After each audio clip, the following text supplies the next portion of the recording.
ہم اپنا آج کا سبق شروع کرتے ہیں۔ اعوذ باللہ من الشیطان الرجیم، بسم اللہ الرحمن الرحیم۔ آیت نمبر 180 شروع ہو رہی ہے۔ اعوذ باللہ من الشیطان الرجیم، بسم اللہ الرحمن الرحیم۔ كتب عليكم إذا حضر أحدكم الموت إن ترك خيرا الوصية للوالدين والأقربين بالمعروف حقا على المتقين فمن بدله بعدما سمعه فإنما اسمه على الذين يبدلونه إن الله سميع عليم۔ كتب فرض کیا گیا، کتبہ فرض کیا گیا، علیکم تم پر، کتبہ علیکم فرض کیا گیا تم پر، یا ہم یہ بھی کہہ سکتے ہیں فرض کی گئی تم پر۔ اذا جب، حضر آ جائے، اذا حضر جب آ جائے، احدکم تم میں سے کسی کی، الموت موت کا وقت، اذا حضر احدکم الموت جب تم میں سے کسی کی موت کا وقت آ جائے، ان اگر، تارکا اس نے چھوڑا ہے، ان تارکا اگر اس نے چھوڑا ہے، خیرا مال، اگر اس نے چھوڑا ہے مال، اگر اس نے مال چھوڑا ہے، اس کی موت کا وقت آ گیا ہے، تو ایسی صورت میں تم پر فرض کی گئی ہے کیا؟ الوصیت، وصیت کرنا، الوصیت وصیت کرنا، للوالدین والدین کے لیے، والاقربین اور رشتہ داروں کے لیے، اقربا، اقربین قرابت دار، رشتہ داروں کے لیے، بالمعروف نیکی اور بھلائی کے طریقے پر، بالمعروف نیکی اور بھلائی کے طریقے پر، حقاً یہ لازم ہے، یہ ضروری ہے، علی پر، المتقین پرہیزگار، حقاً علی المتقین یہ پرہیزگاروں پر لازم ہے۔ ترجمہ ایک دفعہ پھر دیکھ لیتے ہیں۔ کتب علیکم تم پر فرض کی گئی ہے، تم پر فرض کی گئی ہے، اذا حضر احدکم الموت جب تم میں سے کسی کی موت کا وقت آ پہنچے، ان ترک خیرا اگر وہ مال چھوڑ کے جا رہا ہے، الوصیت للوالدین تو فرض کی گئی ہے وصیت والدین کے لیے، والاقربین اور قریبی رشتہ داروں کے لیے، بالمعروف نیکی اور بھلائی کے طور پر، حقاً یہ چیز لازم کی گئی ہے، علی المتقین پرہیزگاروں کے لیے۔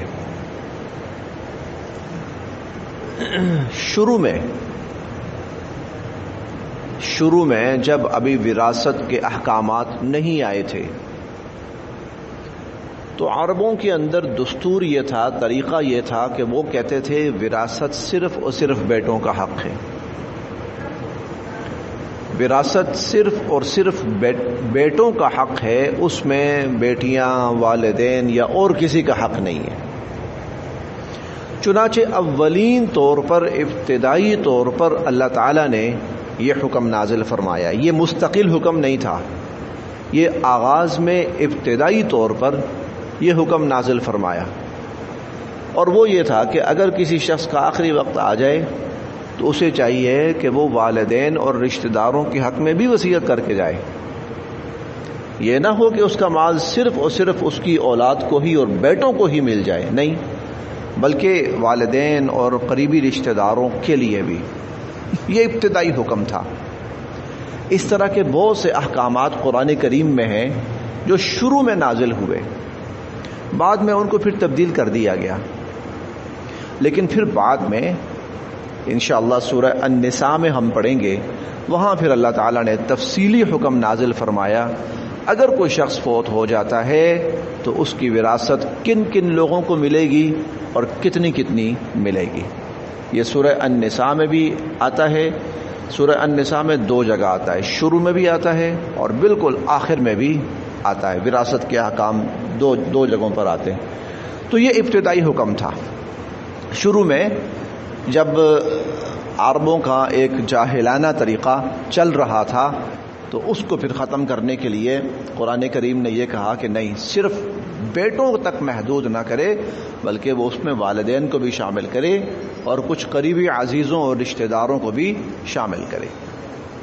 تو کتب علیکم فرض کی گئی تم پر، اذا حضر جب آ جائے، احدکم تم میں سے کسی ایک کی، الموت موت کا وقت آ جائے، ان ترک خیرا اگر وہ کچھ مال چھوڑ کے جا رہا ہے تو فرض کی گئی ہے تم پر الوصیت وصیت کرنا، للوالدین والدین کے حق میں، والاقربین اور قریبی رشتہ داروں کے حق میں، بالمعروف بھلائی اور نیکی کے طریقے پر، حقا علی المتقین اور یہ پرہیزگاروں پر یہ چیز لازم کی گئی ہے۔ جب وہ تفصیلی احکامات آ گئے اور اللہ تعالیٰ نے ہر وارث کو بھی مقرر کر دیا اور اس کا حق بھی مقرر کر دیا، اس کے بعد وصیت فرض نہیں رہی، اس کے بعد وصیت فرض نہیں رہی، لیکن وصیت کی اجازت اب بھی ہے، وصیت کی اجازت اب بھی ہے، لیکن زیادہ سے زیادہ 1/3 کے اندر، 1/3 کے اندر آدمی وصیت کر سکتا ہے، باقی جو ہے 1/3 سے زیادہ کی وصیت جائز نہیں ہے۔ اگر کوئی شخص 1/3 سے زیادہ کی وصیت کر جاتا ہے تو وہ وصیت زیادہ سے زیادہ 1/3 کے اندر نافذ العمل ہوگی، باقی جو حصے اللہ پاک نے متعین فرما دیے ہیں ان ورثاء کو باقی ملے گا۔ ایسی صورت پیش آ جاتی ہے بسا اوقات، کچھ ایسے لوگ ہوتے ہیں جن کو کوئی شخص اپنی وراثت میں شامل کرنا چاہتا ہے لیکن وہ شرعاً حقدار نہیں بن رہے ہوتے، تو پھر اللہ تعالیٰ نے وصیت رکھی ہے کہ آدمی وصیت کر سکتا ہے کہ اس کو بھی اتنا حصہ دیا جائے، لیکن 1/3 سے زیادہ نہیں۔ تو وصیت اب بھی ہے لیکن اب وہ لازمی نہیں ہے، ضروری نہیں ہے، البتہ اجازت ہے اگر کوئی وصیت کرنا چاہے۔ فمن پس جس نے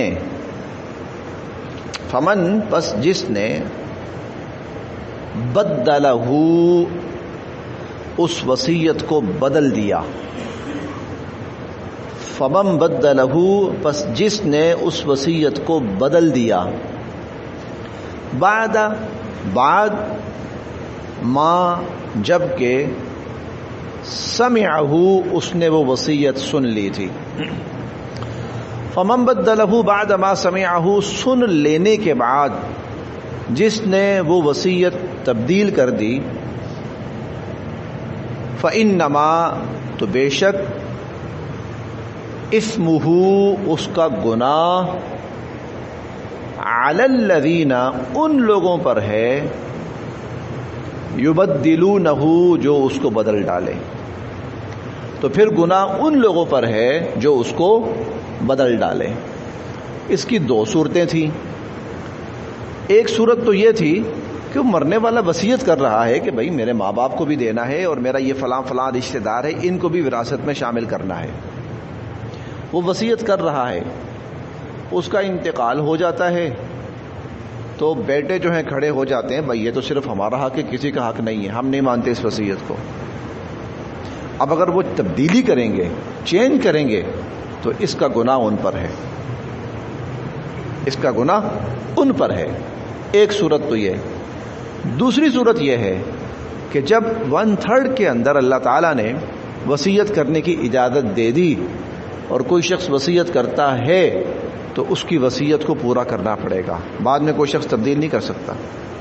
1/3 کے اندر اگر وہ کہہ دیتا ہے کہ میرے مال میں سے مثال کے طور پر وہ 50 لاکھ روپیہ وراثت کے طور پہ چھوڑ کے جا رہا ہے اور وہ کہتا ہے کہ اس وراثت میں سے 5 لاکھ روپیہ مسجد کو، مدرسے کو، فلاں شخص کو، ہسپتال کو، ڈسپنسری کو، جس کو بھی یہ دے دینا ہے، بعد میں وارث کہیں کیوں بھائی کیوں دیں، ہم حقدار ہیں، یہ کیوں فلاں مسجد مدرسہ یہ وہ دوسرا تیسرا وہ سو کیوں نہیں۔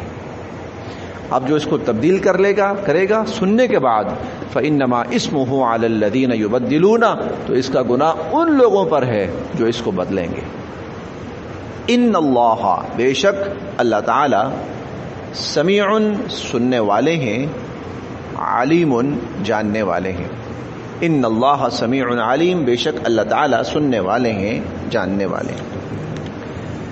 فمن، بس جس شخص کو خافا، اندیشہ ہو، خوف ہو، ڈر ہو،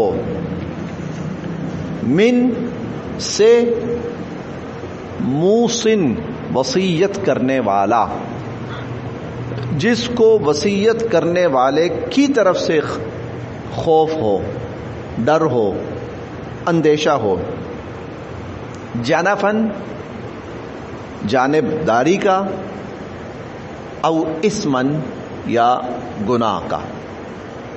فمن خاف من موسن جنفن او اسمن، پس جس شخص کو وصیت کرنے والے کی طرف سے کسی جانبداری کا خدشہ ہو یا کسی گناہ کا، فاصلح، اور اس نے اس معاملے کو درست کر دیا، اصلاح کر دی، بینہم، ان سب کے درمیان، فلا اسم، تو پھر کوئی گناہ نہیں ہے، علیہ، اس شخص پر۔ یہ پچھلی آیت کے برعکس ایک صورت ہے۔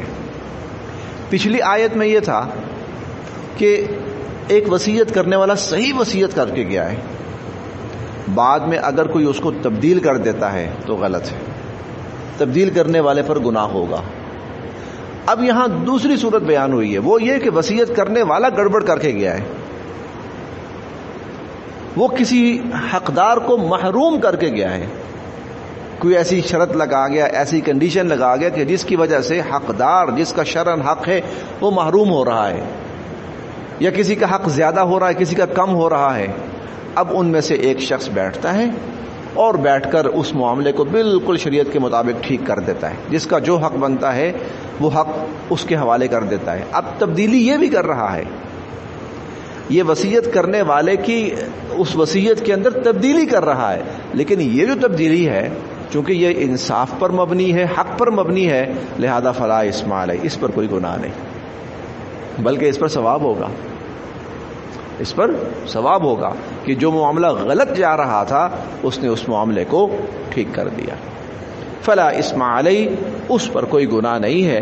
ان اللہ، بے شک اللہ تعالی، غفور، بخشنے والے ہیں، رحیم، رحم فرمانے والے ہیں۔ زیادہ تر یہ معاملہ ابتدائی تھا، بعد میں تفصیلی حکم آ گیا اور یہ جو حکم تھا یہ منسوخ ہو گیا کہ وصیت کر کے جائے۔ اب کوئی وصیت نہیں بھی کر کے جاتا، اس کے ورثاء متعین ہیں، خود بخود سب ورثاء کو شرعاً ان کا حصہ مل جائے گا، بے شک وہ وصیت کر کے نہ جائے، لیکن اگر وہ کسی اور کے بارے میں وصیت کر جاتا ہے تو 1/3 کے اندر اس کی وصیت نافذ العمل ہوگی اور وہ پورا کرنا ورثاء پر لازم ہے۔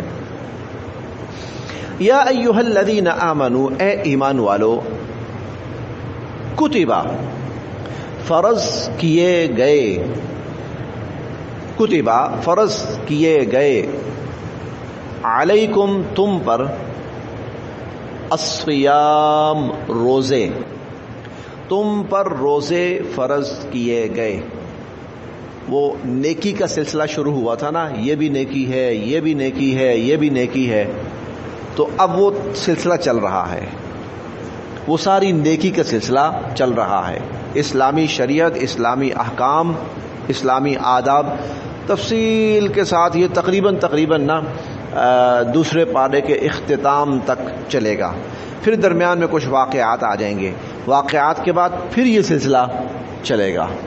پھر یہ سورہ بقرہ کے اختتام تک چلے گا. اسلامی احکام، اسلامی آداب. اس صورت میں اللہ تعالیٰ نے پورے دین کو تقریباً کور کیا ہے. اس لیے ہم بڑے احکام پڑھیں گے. نیکی کی بہت شکلیں پڑھیں گے، ہم بہت صورتیں پڑھیں گے.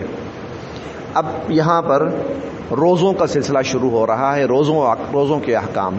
یا ایھا الذین آمنوا، اے ایمان والو، کتبہ فرض کیے گئے، علیکم تم پر، الصیام روزے، کما جیسا کہ، کتبہ فرض کیے گئے، علی پر، الذین ان لوگوں کے، من قبلکم جو تم سے پہلے تھے.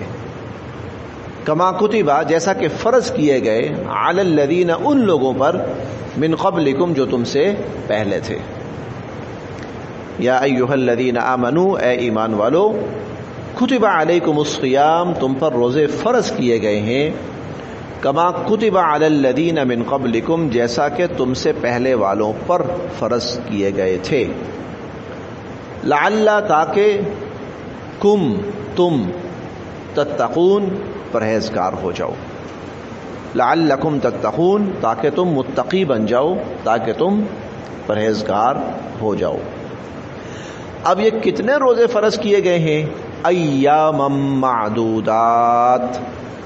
ایام دن، اور معدودات چند، گنے چنے. معدودات یہ گنے ہوئے، جن کی گنتی ہوتی ہے، گنے ہوئے چند دن.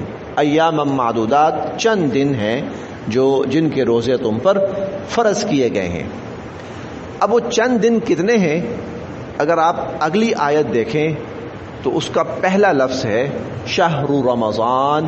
وہ چند دن رمضان کا مہینہ ہے. ان چند دن کی تفصیل اگلی آیت کے پہلے جملے میں آ رہی ہے. شہر رمضان، وہ چند دن، وہ رمضان کا مہینہ ہے. رمضان کا مہینہ، اس کے روزے اے ایمان والو تم پر فرض کیے گئے، اور تم سے پہلے والوں پر بھی یہ روزے فرض کیے گئے تھے تاکہ تم پرہیزگار ہو جاؤ. ہمارا آج کا سبق یہاں تک ہے. اب آگے روزوں کے احکامات شروع ہو رہے ہیں. فلاں شخص روزہ رکھ سکتا ہے، فلاں کو چھوڑنے کی اجازت ہے، فلاں کے لیے نہیں اجازت ہے. وہ انشاءاللہ ہم پھر اگلے سبق کے اندر پڑھیں گے.